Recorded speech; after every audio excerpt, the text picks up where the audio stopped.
हमारा चहेता Tony Stark Victor Von Doom कैसे बनेगा, आओ बताता हूँ। आरडीजे अब एमसीयू में ऑफिशियली वापस आ चुके हैं डॉक्टर डूम बनके और कैंग डायनेस्टी बन चुकी है Avengers doomsday. That means Kang is officially out of the picture and doctor doom is now the main villain of this multiverse saga. लेकिन कहीं ना कहीं आपके मन में भी ये सवाल अब जरूर उठ रहे होंगे कि सबसे बड़ा सुपर हीरो अब सबसे बड़ा सुपर विलन बनेगा और कैसे बनेगा, और अगर बनेगा तो इसे देखकर फैंस ये चीज जो है हजम कैसे करेंगे। अचानक से आयरन मैन से सीधा doctor Doom I love you 3000 से आई डोंट नो यू 3000, ये कैसे पॉसिबल है भाई? तो बिल्कुल भी टेंशन मत लो यार, मैं किस लिए बैठा हूँ, मैं सब बताता हूँ कि आरडीजे कैसे डॉक्टर डूम के रोल में फिट होंगे और कैसे ये सब कुछ एवेंजर्स सीक्रेट वॉर्स तक लीड करेगा। सो जो रूसो ने कॉमिक कॉन में कहा था कि मल्टीवर्स में पॉसिबिलिटीज की कोई कमी नहीं है, और specially Deadpool and Wolverine movie भी हमें यही दिखाती है कि मल्टीवर्स में आप जो सोचते हो वो तो हो ही सकता है और जो नहीं सोचते हो वो डेफिनेटली हो सकता है। For example Deadpool and Wolverine में टीवी में एक ऐसा सीन दिखा जिसमें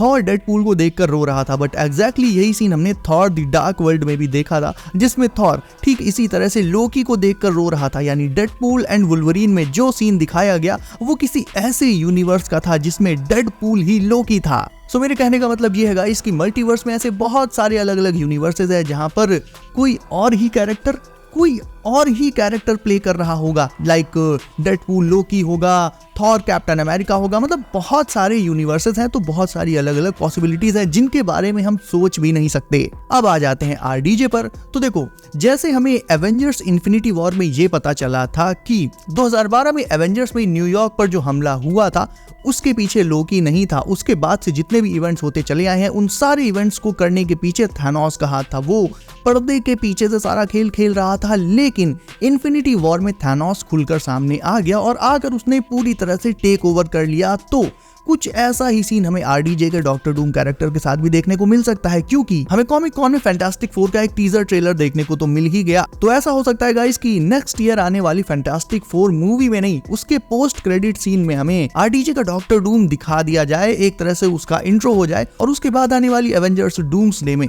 आरडीजे डॉक्टर डूम के रोल में आए और पूरी तरह से फिर से टेक ओवर कर लें। तो हमारा beloved Tony Stark doctor doom कैसे बनेगा, इसके सिर्फ दो ही एक्सप्लेनेशंस है, दोनों ही बताता हूँ आपको, दोनों बहुत मजेदार हैं। आराम से कहीं पर बैठ जाओ और बहुत ध्यान से सुनना। देखो, अगले साल जो फैंटास्टिक फोर मूवी आएगी, भले ही आपका मन हो उसे देखने का या ना हो, उसे देखने जाना जरूर, क्योंकि मूवी से कहीं ज्यादा इंपॉर्टेंट होगा उस मूवी का पोस्ट क्रेडिट सीन, क्योंकि डॉक्टर डूम जो है वो मेनली रिलेटेड है फैंटास्टिक फोर के यूनिवर्स से ही। और अब क्योंकि आरडीजे डॉक्टर डूम के रोल में वापस आ रहे हैं तो उनका इंट्रो जो है वो सिर्फ और सिर्फ फैंटास्टिक फोर मूवी में ही हो सकता है। लेकिन क्योंकि हमें पता है कि फैंटास्टिक फोर का मेन विलन अब गैलेक्टस होने वाला है, इवन हमें गैलेक्टस की भी एक झलक कॉमिक कॉन में दिखा दी गई थी, सो मूवी में तो नहीं लेकिन उसके पोस्ट क्रेडिट सीन में डॉक्टर डूम से रिलेटेड कुछ ना कुछ तो जरूर देखने को मिलने वाला है। इसीलिए मैं कह रहा हूँ कि फैंटास्टिक फोर मूवी जो कि अगले साल आनी है उसे तो देखने जरूर से जाना। उसके पोस्ट क्रेडिट में आरडीजे का डॉक्टर डूम 200% दिखाया ही जाएगा और ये फैंटास्टिक फोर वाला यूनिवर्स हमारे मेन एमसीयू यूनिवर्स से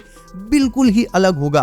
तो इस यूनिवर्स का जो टोनी स्टार्क होगा वो जीनियस भी होगा, अरबपति भी होगा, प्लेबॉय भी होगा और आगे चलकर एक हाईटेक आर्मर भी बनाएगा। बट फर्क सिर्फ इतना होगा कि जैसे हमारा जो टोनी स्टार्क था वो आर्मर बनाने के बाद आगे चलकर एक अच्छे रास्ते पर चला और सुपर हीरो बना, उस यूनिवर्स का दूसरा जो टोनी स्टार्क है वो आर्मर बनाने के बाद आगे चलेगा लेकिन अच्छे नहीं बल्कि बुरे रास्ते पर, और सुपर हीरो नहीं बल्कि सुपर विलन बनकर उभरेगा, यानी नॉट एज आयरन मैन बल्कि एज डॉक्टर डूम। और ये मैं ऐसे ही नहीं बोल रहा हूँ भाई, कॉमिक्स में भी कुछ ऐसी ही स्टोरी लाइन थी। The infamous iron man comics में विक्टर वॉन डूम ही आयरन मैन का रोल प्ले करता है, आयरन मैन की तरह एक्ट करता है। लेकिन एक और है अर्थ 11029 की कहानी, जिसमें टोनी स्टार्क और डॉक्टर डूम के माइंड्स आपस में स्विच हो जाते हैं, यानी टोनी स्टार्क की बॉडी पहनकर एक तरह से डॉक्टर डूम घूम रहा होता है। कहने का मतलब इस कहानी के हिसाब से आयरन मैन ही डॉक्टर डूम है। सो ऐसा हो सकता है कि रूसो ब्रदर्स कॉमिक्स की इन्हीं स्टोरी लाइंस में से किसी एक को अडेप्ट कर ले, और इफ ये माइंड स्विच वाली स्टोरी लाइन अडेप्ट की जाती है तो फिर ये क्लियर हो जाएगा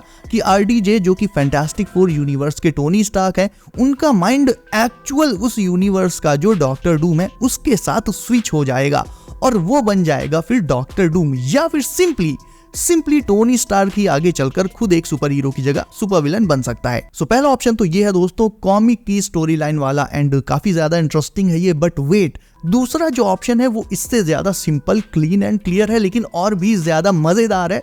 वो मैं अब आपको बताता हूँ। एंड बाय द वे मजा आ रहा हो तो वीडियो को भी साथ में लाइक करते चलो। So second option is guys very simple. RDJ एक लेजेंडरी एक्टर हैं। उन्होंने कॉमिक कॉन में खुद कहा कि उन्हें कॉम्प्लिकेटेड कैरेक्टर्स प्ले करना पसंद है। वो विक्टर वॉन डूम का रोल प्ले कर रहे हैं और इस रोल का टोनी स्टार्क से दूर दूर तक कोई लेना देना नहीं है। ठीक उसी तरह से जैसे क्रिस इवांस ने भी एमसीयू में 2 रोल्स प्ले किए हैं, एक तो ह्यूमन टॉर्च का एंड दूसरा कैप्टन अमेरिका का, एंड दोनों रोल्स का आपस में दूर दूर तक भाई कोई लेना देना नहीं है। इवन डेडपूल एंड वुल्वरीन में एक्चुअल में it's an spoiler alert, if आपने डेडपूल एंड वुल्वरीन नहीं देखी तो यहाँ पर मैं एक स्पॉइलर देने वाला हूँ। डेडपूल एंड वुल्वरीन में क्रिस इवांस ने जब रिटर्न मारा तो सब सोच रहे थे, इवन डेडपूल भी सोच रहा था कि ये कैप्टन अमेरिका है, but he was back not as captain America बल्कि एज ह्यूमन टॉर्च। यानी बहुत सिंपल सी बात है, एक actor 2 entirely different parts play कर सकता है एमसीयू में, उसकी मर्जी। Simple, nice and easy. और ऑब्वियसली अब मार्वल आरडीजे को डॉक्टर डूम के तौर पर एक बिल्कुल ही नया लुक भी देगा। उनकी जो iconic hair style, hair cut और बियर्ड वगैरह जो थी वो सब इसमें नहीं रहेगी, इस डॉक्टर डूम के रोल में नहीं रहेगी। इनका लुक पूरी तरह से चेंज हो जाएगा। अब कुछ एक थ्योरीज ये भी निकल कर आ रही है। एक थ्योरी ऐसी भी है कि मार्वल यहाँ पर हमारा थोड़ा काट सकता है, बेसिकली ऐसा कर सकता है क्योंकि देखो डॉक्टर डूम का जो फेस है वो पूरी तरह से डिसफिगर्ड है, बहुत ही ज्यादा बिगड़ा हुआ है, जिसे छिपाने के लिए डॉक्टर डूम मास्क पहनता है, हर समय मास्क पहनकर रखता है। तो ऐसा हो सकता है कि डॉक्टर डूम पूरी तरह से अपना फेस कवर करके रखे और उस कैरेक्टर को आवाज दे, यानी उस कैरेक्टर का जो वॉइस ओवर है वो करेंगे आरडीजे। यानी आरडीजे हो सकता है स्क्रीन पर उतना ना आए, बस पीछे से केवल बैकग्राउंड से उस कैरेक्टर को आवाज दे। हालांकि ये सिर्फ एक थ्योरी है और पर्सनली मैं तो इससे बिल्कुल भी अग्री नहीं करता, क्योंकि मार्वल ने ये एक बहुत बड़ा एंड रिस्की कदम उठाया है आरडीजे को वापस लाने का, वो भी डॉक्टर डूम के तौर पर। तो केवल यार डबिंग के लिए आरडीजे को लाना ये कोई सेंस नहीं बनाता है। मार्वल ने बहुत मिन्नतें की होंगी, बहुत पैसा खर्च किया होगा, तो ऑब्वियसली मार्वल इस चीज का पूरा फायदा भी उठाएगा, आरडीजे के फेस का पूरा फायदा भी उठाएगा, ना केवल उनकी आवाज का बल्कि उनके फेस का। तो ये थ्योरी पर्सनली इससे मैं एग्री नहीं करता। अब जल्दी से आपको ये भी बता देता हूँ कि डॉक्टर डूम एक्चुअल में है कौन और वो इतना ज्यादा इंपॉर्टेंट क्यों है कि उसे प्ले करने के लिए मार्वल को अपना दी ग्रेटेस्ट एक्टर लाना पड़ा, आरडीजे को लाना पड़ा। सो विक्टर वॉन डूम भी टोनी की तरह एक जीनियस साइंटिस्ट है। ये फैंटास्टिक फोर के रीड रिचर्ड्स का दोस्त भी रह चुका है। दोनों स्टडी करते थे तब ये मिले थे और तब ये दोनों फ्रेंड्स हुआ करते थे। आगे चलकर ये एनिमीज बन गए।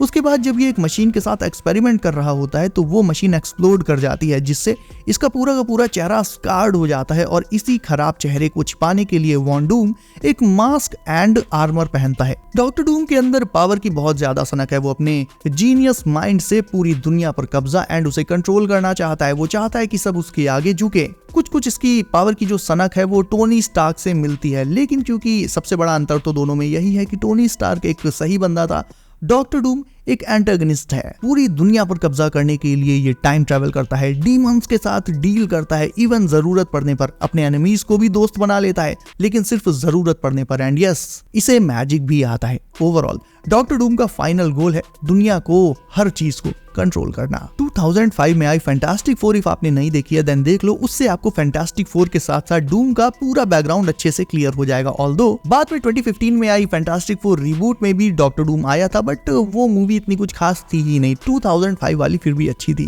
अब देखो, मैं अपना और आपका तो जानता हूँ, हम दोनों ही आरडीजे के वापस आने से कितना ज्यादा हाइप्ड है, कितना ज्यादा एक्साइटेड है, और डेफिनेटली इससे मार्वल की हाइप अब काफी ज्यादा बढ़ चुकी है। बेसिकली ये एक इंटरनेट ब्रेकिंग न्यूज थी, लेकिन कुछ मार्वल फैंस ऐसे भी हैं जिन्हें मार्वल की ये मूव पसंद नहीं आई कि आरडीजे को मार्वल वापस लाया।